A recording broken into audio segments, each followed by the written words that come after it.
Well, howdy folks, it's been a little while since I put a video up, so if you may have noticed, I am in a different location now, and that is because I have spent the last, I don't know, month and a half moving to a new house to get out of the rather horrible apartment that I was in before. So yeah, new location, new house, new everything. Spent a lot of time moving all my stuff because I didn't realize how much gun stuff I actually had until I had to actually, move it all. So that was quite a chore, quite an adventure in and of itself, and I hope that I don't have to do that again anytime soon.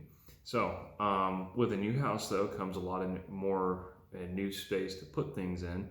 So I'm still in the process of doing that, organizing, sorting all the stuff that I have. And finding places to put it all, and finding out that I probably need another safe. So, but anyway, so that's where I've been lately, and haven't had a whole lot of time to shoot lately either, because either it came down to I just didn't have enough time, or life priorities get in the way, and there are certain things that you just have to go and do. So that's where I've been lately. But anyway, enough about that. I wanted to do another kind of like look over review for one of the pistols I have, because it's been a little while, and I kind of want to test out the new, area here in the garage and see if it's conducive to doing videos, even with all the echo and everything else. So the pistol I wanted to go over today was my H&K VP9. You can see it right here. And the reason why I wanted to go over this one is because I realized I have not gone over the usual pistol that I like to compete with. So my very first ever shooting competition I did, I wanted to keep it as basic as possible for my equipment and weapon loadout. It was a 2-gun run and gun match in Texas that I did with a few friends of mine. And I've never done this kind of thing before. I haven't done any kind of shooting other than like military qualification or just going to the range. I've never like gone out in the country on my own. I've never done a run and gun, never done any of that. So I wanted to keep my stuff as basic, simple, functional as possible. I don't want to go out and get a fancy gun and go do all this stuff. So I went up and got this VP9 because when I was holding it in the store, I was like, man, dude, these ergonomics on this thing are absolutely fantastic. It fits my hand really, really well. Better than any other polymer frame striker fire 9mm out there, or as I like to call it, SFPF9. Yeah, so striker fired polymer frame 9mm, right? SFPF9. And it had an added bonus that hey, it's from HK. HK makes really, really cool stuff, right?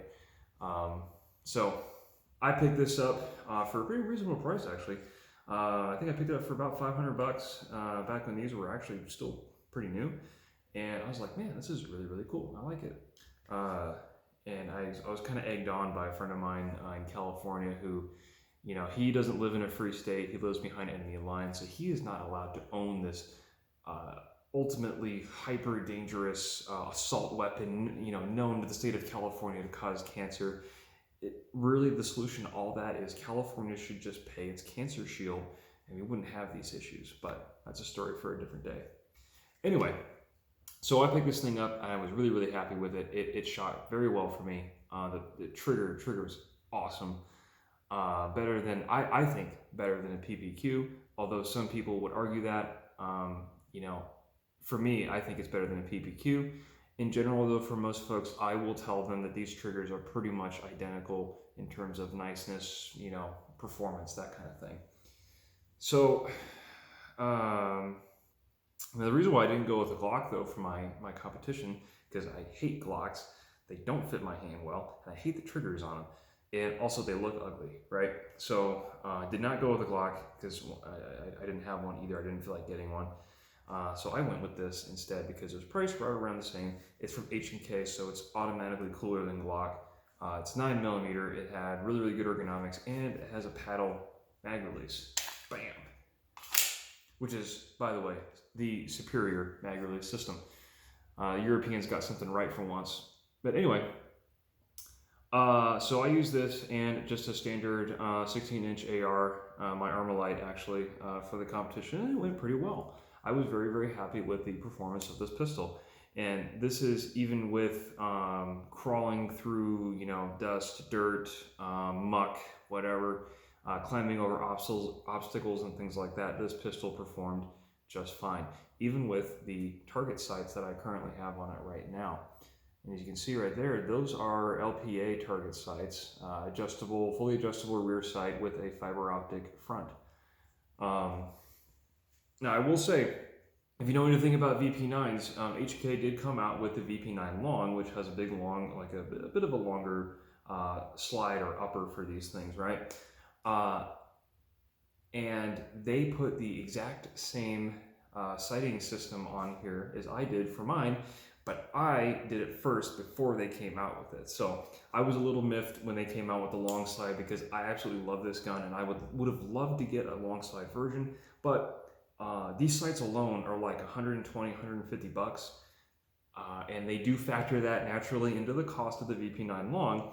So I was kind of disappointed, because I was like, man, I already have these sights. Like, you know, I'd be doubling up on a sight system that I already had, and I wasn't interested in spending pretty much as this entire pistol costs just for a longer slide. You know, HK is doing HK things. You're going to pay a premium for sure. Anyway, but aside from that, this pistol, despite being, you know, a pretty reasonable size, I'd say it's quite a bit, maybe not quite a bit, but a little bit larger than a Glock 19, but it only holds 15 rounds, right? And it uses P30 magazines, or VP9 magazines. They're the same thing. Only holds 15 rounds versus a Glock of the similar size, which would hold like 17 rounds, right? So a little bit of a downside there, but honestly, the 2 extra rounds never made a whole lot of difference to me. I like a nice even 15, even though 15 is not an even number. I get it. I like a nice even 15, just because I don't know, multiples of 5 tend to just, I don't know, they sit better in my mind. It feels better. I've also used this for my carry gun, not a concealed carry like an inner waistband or anything, but like open carry. And it has been just a really favorite pistol of mine to just use general purpose anything pistol, because it's reasonably sized. It hardly doesn't weigh anything. Carries 15 rounds, great ergonomics, target sights. I'm really fast with these, and this is one of the pistols that you can inertia reload. So let's say you've shot all your shots, it goes back on empty, right? You pop that mag out, and then you put another one in. And if you notice, I have my thumb right here. I don't know if you can see that. I have my thumb right here on the slide release. So whenever I'm reloading it, I have my thumb resting right there. And when I push that in, it makes it such a way that it has enough momentum to hit that, and it sends it home. So that makes it really fast for me to just boom, ready to go. Really fast. And that's another thing I really love about this gun too, is that it's truly ambidextrous. And I can be very fast with this, so I really like this gun. My only downside complaint though is the fact that it is a SFPF9, which means it doesn't weigh a whole lot, which can actually work against you if you're working for like competition type shooting, depending on what kind of competition you want to do, right? It's all different kinds. But this gun does not handle recoil very well, as most SFPF9s don't. Because the fact that it is so light, you're going to be getting a lot more muzzle flip out of this, right? And you can notice this whenever you're getting up, holding up on target, and you fire, how much the sights actually move, versus something like, say, my Jericho 941, which is this huge, chunky, freaking massive steel pistol, right? That thing doesn't move at all. This will move quite a bit, and it's simple physics, really. You have a lighter gun, it's going to move around a lot more. I don't care who you are, how great your grip is and everything. I mean, you can have the biggest, strongest arms and have the best grip possible. This thing is still going to move more than a steel frame pistol would. That's just how it is. So that's definitely something I noticed when I was trying to be really fast with this, as compared to my Jericho or like even my Beretta or other steel frame pistols, is I just wasn't as fast with this on the double taps or follow up shots. You know, the difference was really minuscule, but it was noticeable to say the least. So something to consider with the huge popularity of SFPF9s lately is something that nobody ever really talks about. Like, oh man, it's 9mm, the recoil is totally controllable, which it is. But people need to know that there is a difference between this and a steel frame pistol, because people don't really talk about that a whole lot, and I think they should when considering whether or not considering what pistol you're going to go and get. So, and even among polymer framed pistols, there is noticeable recoil differences between each one. I've shot enough pistols long enough to know that there definitely is a noticeable difference for me. You know, it's a thing, I think. So, yeah. So I tend to really like target sights like this. And if I had my way, I would pretty much put these on every pistol I own, because I really like being able to fine tune where I want the point of impact to be versus my point of aim for a lot of pistols. And so that's why I don't really get on the hype train of like fixed sights, in the sense of like, oh, they call it adjustable, but it's not really adjustable. It's only adjustable if you have like a sight tool that you can, you know, move the sight, drift it or whatever. To me, that's not really truly adjustable. That's driftable. But these are truly adjustable in the sense that you take a little screwdriver and go left, right, up and down. And I really like that because with as many different pistols as I own and shoot, and all the different places of point of aim, point of impact that all of them have, it gets a little tedious to try to remember where all of them hit and aim and everything else. So just being able to adjust it to be exactly where I want it to be is pretty nice. So not really a whole lot else to say about this gun. I mean, it's HK's SFPF9. There's not really much else to say about it other than it's a great gun. I've probably put, I want to say 2.5 or 3,000 rounds through this pistol now since I've owned it. And I haven't changed out anything else except for the sights, which honestly didn't need to be changed out at all. It's just personal preference of mine. The original sights that came with this are these big blocky luminescent sights. They're not true night sights, they're glow in the dark. And those were plenty accurate for me, even though the dots were like they were big. Not really conducive to target shooting, but they worked well enough for me, and I was able to get like 2.5, 2 3/4 inch groups at 25 yards standing with this gun, which isn't the best I've done with some of my pistols, but perfectly accurate enough for pretty much anybody. And then of course the accuracy and the gripping and the consistency got much better when I put the target sights on, and I'm averaging my average of 2-inch groups at 25 yards standing offhand, which is my standard for good pistol shooting for me. So this pistol can definitely do it.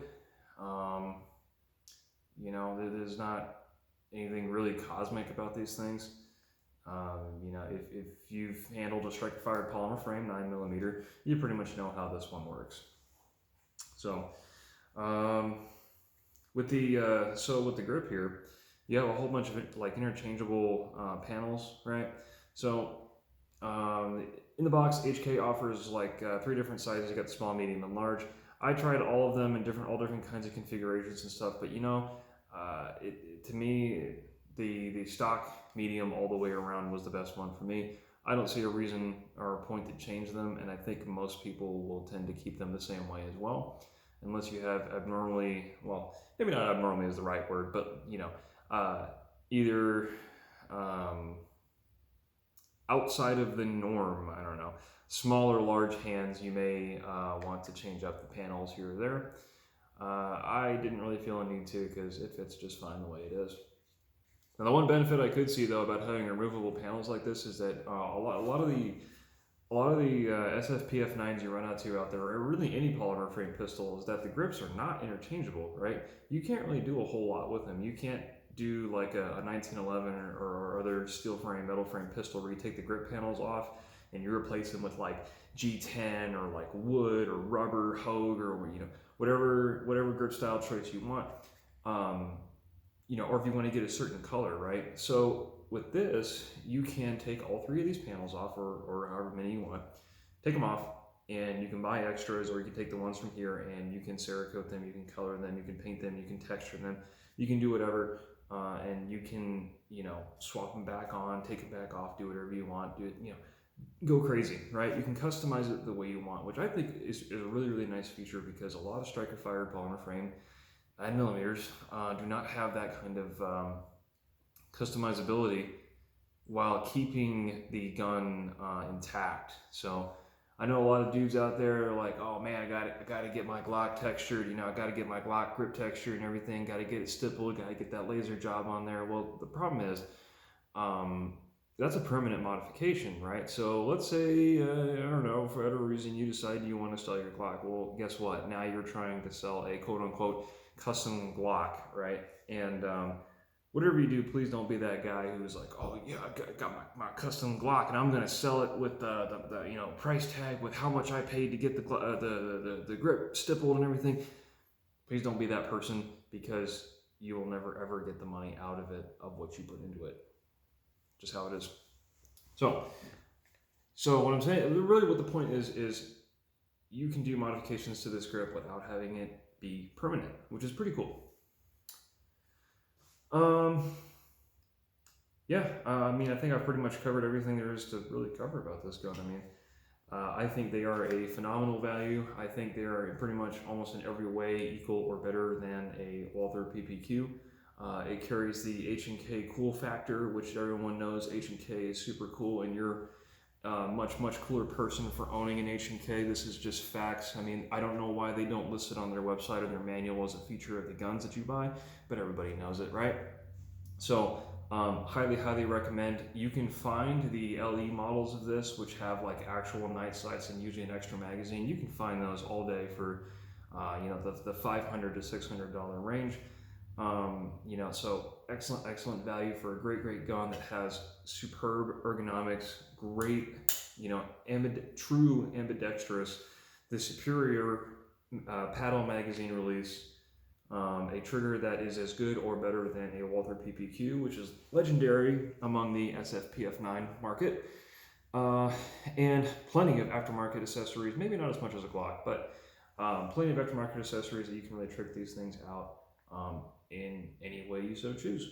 And of course, there's the long slide version too, if you feel like spending a few extra $100. So yeah, that's my take on it, and really cool pistol. I like these things a lot. Totally recommend it to anybody. And yeah, so the rest of the videos that I'm going to be doing in the future, we'll see. Maybe if I'll do it in the garage or somewhere else. We'll see how this one turns out. You know, I have a whole house to use and whole different rooms and everything, so maybe some places will be better than others. We'll see. So yeah, I'm gonna try to get back into making more videos and stuff, but I got to get my internet service first, so that will definitely speed up the process a bit. So all that having been said, yeah, we'll just catch you next time.